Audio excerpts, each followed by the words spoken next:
안녕하십니까. 도덕경. 그중에서도 제45장 청정장을 통해서요. 우리가 보통 생각하는 완벽함이나 뛰어남에 대한 생각을 한번 뒤집어보는 그런 시간을 가져보려 합니다. 그럼 그 첫 번째 역설부터 한번 마주해 볼까요? 크게 잃은 것은 모자란 듯하다 이런 구절인데요. 네, 원문이 다성은 로약겔이나 기용부패하고 그렇죠? 네, 우리말로는 크게 잃은 것은 모자란 듯하나 그 쓰임이 해롭거나 나쁘지 않다. 뭐 이 정도로 풀이가 되네요. 대성, 다청, 그러니까 위대한 완성, 성취. 이게 오히려 모자란 듯하다, 약결하다고 말하고 있어요. 그렇죠. 약결. 이 결이라는 게 이지러지거나 부족하다는 뜻인데 뭔가 완벽해 보이는 게 아니라 어딘가 좀 틈이 있어 보이고 부족해 보인다는 거잖아요. 근데 신기하게도 그 쓰임, 기용은 전혀 문제가 없다, 불패하다 이렇게 말해요. 겉보기엔 부족한데 실제 기능은 완벽하다. 이게 무슨 의미일까요? 바로 그 지점입니다. 그 궁금증을 이제 주석이 풀어주는 건데요. 주석을 한번 보면 그 이유를 알 수 있습니다. 이렇게 적혀 있어요. 주 수무리성 호대 부위 일상이라 고 로약결야. 수무리성 부위 일상 고약 결야. 네, 이건 풀어서 설명드리면 사물에 따라서 이루어지되 하나의 고정된 형상, 일상이 되지 않는다. 그래서 모자라는 듯한 것이다. 이런 뜻입니다. 여기서 핵심 단어가 두 개인데요. 수무리성하고 부위일상입니다. 아, 수무리성 부위 일상. 네, 그러니까 진정한 완성, 이 대성이라는 건요. 어떤 딱 정해진 틀, 하나의 완벽한 모습, 즉 일상으로 굳어있는 게 아니라는 거예요. 오히려 마주하는 대상이나 상황, 즉 물에 따라서 아주 유연하게 그 모습을 갖추면서 이루어진다는 거죠. 마치 물이 그릇에 따라 모형이 달라지는 것처럼요.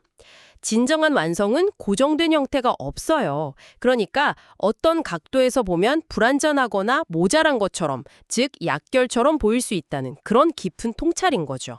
이번에는 가득 찬 것에 대한 이야기네요. 네, 대형은 약충이나 기용불궁. 네, 대형 약충, 기용불궁. 해석하면 크게 찬 것은 비어있는 듯하나 그 쓰임이 다하지 않는다 이런 뜻이죠.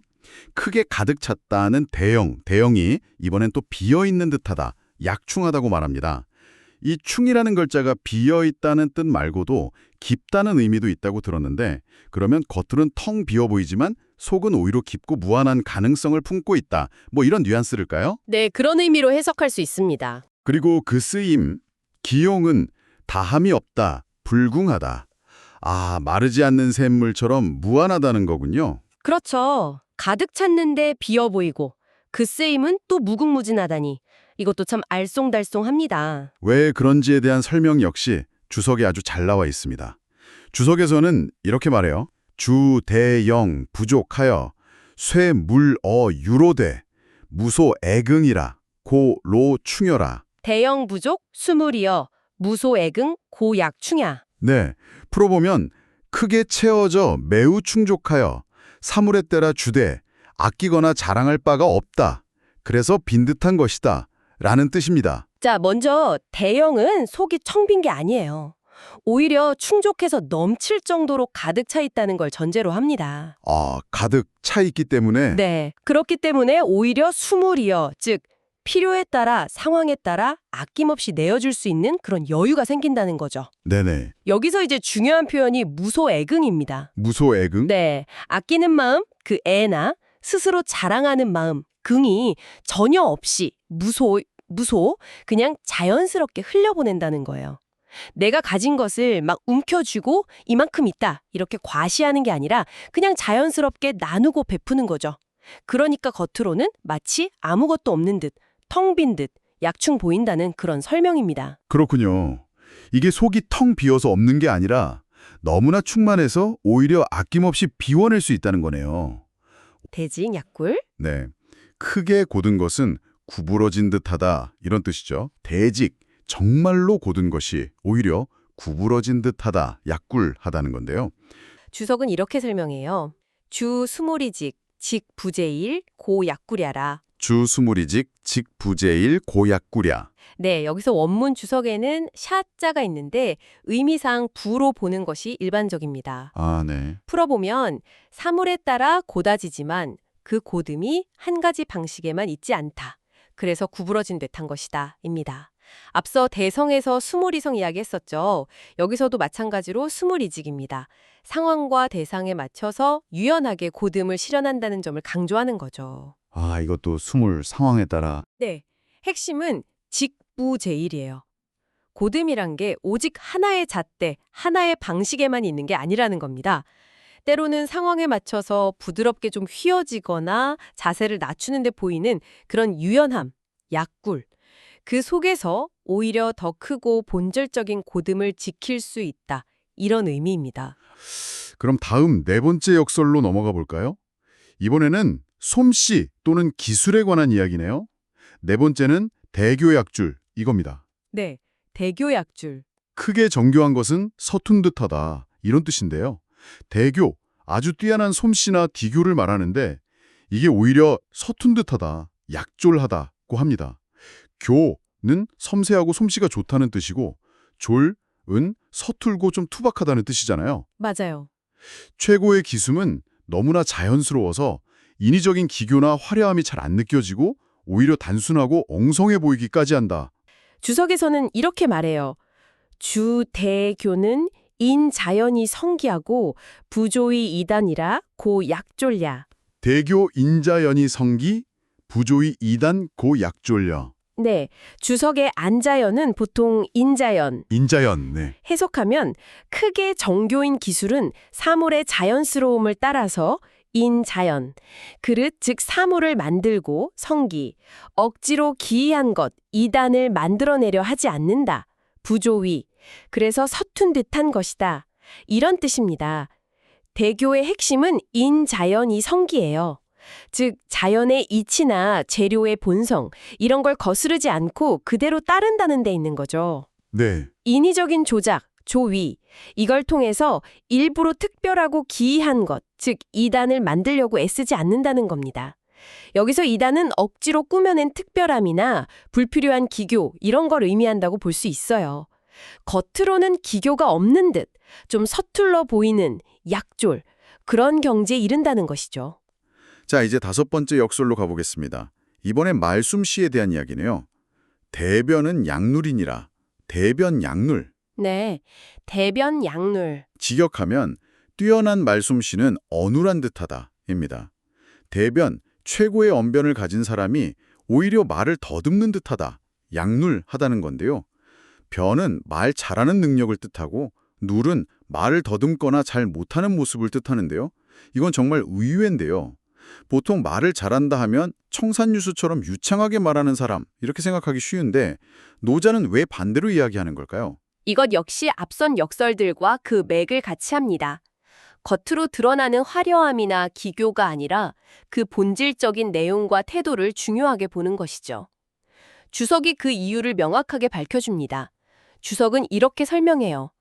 주 대변은 인물이언호대 기무소조라 고 약누레야라. 대변 인물이온 김무소조 고약눌이여. 네, 풀어보면 뛰어난 언변은 사물 혹은 이치에 근거하여 말하되 스스로 말을 꾸며내거나 만들어내는 바가 없다. 기무소조, 그래서 어눌한 듯한 것이다 입니다. 여기서도 인물이라는 표현이 나오죠. 네, 또 나왔네요. 사물의 본질이나 객관적인 사실에 근거해서 말한다는 뜻입니다. 중요한 건 기무소조예요. 즉, 자기 생각이나 이익을 위해 말을 멋대로 꾸미거나 왜곡하지 않는다는 점입니다. 아, 화려하거나 막힘없는 달변과는 좀 거리가 멀게 느껴지고 때로는 어눌하게 약물 들릴 수도 있다는 겁니다. 그렇군요. 말을 막 번지르르하게 많이 하는 게 중요한 게 아니라 얼마나 진실하고 핵심을 짚는 말을 하느냐, 그게 진짜 대변이라는 거군요. 바로 그거죠. 꼭 필요한 말만 신중하게 하니까 겉으로는 과묵하거나 좀 어눌해 보일 수 있다는 말씀이네요. 이거 유교에서 군자의 덕목으로 이야기하는 누련민행, 그거랑도 좀 통하는 부분이 있어 보입니다. 말은 어눌하게 하되 행동은 민첩하게 하라. 네, 맞습니다. 정확히 보셨어요. 말을 앞세우기보다는 그 진실된 내용과 신중한 태도를 강조하는 것이죠. 이제 이 장의 마지막 구절로 넘어가 보겠습니다. 앞서 나온 역설들을 뭔가 하나로 쫙 묶어주는 그런 결론처럼 느껴지는데요. 마지막 구절입니다. 조성한 하며 정승열이니 청정하면 위천하 정하리라. 조성한, 정승열, 청정, 위천하정. 네, 움직임은 추위를 이기고 고요함은 더위를 이기니 맑고 고요하면 천하의 바른 기준 혹은 다스림이 될 것이다. 이런 의미입니다. 조는 활발한 움직임이나 때로는 조급함을 뜻하고 정은 고요함을 뜻하죠. 추울 때는 부지런히 움직여서 조, 몸에 열을 내서 추위를 이겨내고 더울 때는 반대로 고요히 정, 활동을 줄여서 더위를 이겨내는 승열, 그런 자연의 이치를 먼저 보여줍니다. 그렇죠. 자연현상이죠. 그리고 이어서 청정, 즉 마음이 맑고 고요한 상태. 이게 바로 위천하정, 천하를 바르게 하는 근본이 된다고 말합니다. 먼저 첫 번째 주석을 보실까요? 주, 조파, 연후에 승한하고 정무위로 이승열하니라. 조파, 연후, 승한, 정무위, 이승열. 파자가 들어갔네요. 네. 해석하면 분주하게 움직여 지친 후에야 추위를 이겨내고 고요한 무위로서 더위를 이겨낸다 입니다. 여기서 파라는 글자가 좀 재미있는데요. 그냥 움직이는 걸 넘어서 충분히 때로는 좀 지칠 정도로 움직여야 추위를 이길 수 있다는 뉘앙스를 더합니다. 아, 그냥 움직이는 게 아니라 네. 그리고 더위를 이기는 건 그냥 가만히 있는 게 아니라 정무위예요. 즉 고요함 속에서 억지로 무언가를 하려고 하지 않는 그 무위의 자세, 그걸 통해서 이루어진다고 명확히 하고 있죠. 자연의 흐름에 순응하는, 어떻게 보면 적극적인 하지 않음의 지혜라고 할까요? 정무위. 고요한 무위. 네. 다음 주석은 고요함과 분주함의 본질적인 차이를 설명하면서 고요함의 중요성을 더 부각합니다. 주, 징적, 전물지 진하고 조즉, 법물지성이라. 정즉 전물지진, 조직 법물지성. 풀어보면 고요하면 사물의 참됨을 온전히 보존하고 분주하게 움직이면 사물의 본성을 해친다 입니다. 마음이 고요하고 안정될 때 비로소 사물의 진정한 모습, 그 본질을 제대로 파악하고 보존할 수 있다는 거죠. 하지만 조급하고 분주한 마음 상태, 이 조는 오히려 사물의 본성을 왜곡하거나 해치게 된다는 그런 경고입니다. 아, 고요함 속에서 진실을 볼 수 있다. 네. 고요함 속에서 지혜가 발현된다는 뜻이죠.